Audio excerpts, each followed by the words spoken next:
Welcome to your IsiXhosa lessons with Kolping Mbumba. Hey, what's up everybody? Kolping Mbumba here. Welcome back to your IsiXhosa lessons with myself.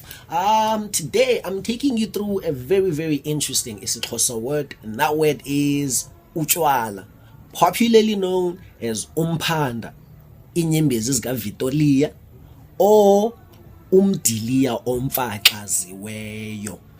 Utywala is a periodic element known to make all of those who partake in it baqhube amatakane. Utywala is a Xhosa equivalent for alcohol and all alcoholic beverages. It also encompasses alcohol in non-alcoholic products like sanitizers. They are made out of umphanda.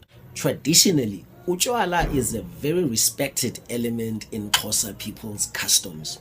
Now, at all of our cultural gatherings, there is a person entrusted with the responsibility to oversee the flow of alcohol accordingly.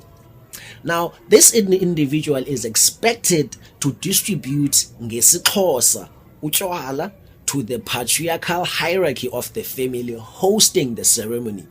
This person is called Injoli in IsiXhosa, and the most famous recent Injoli in Xhosa history is a guy called Nomahelele. Ask about him. He's ridiculously famous. Yindoda, emadodeni leyo. On your next lesson, or in fact soon in future, I will take you through the Xhosa word called itlama, also known as ibabalaza, which is the after effect of some of utywala, not all of it. Depends on what kind of utywala you're having. Utywala is pronounced utywala. Utywala. One more time. Utywala. That's your IsiXhosa lesson for today. Now, I'm nabanye ke ungafinci. Peace out.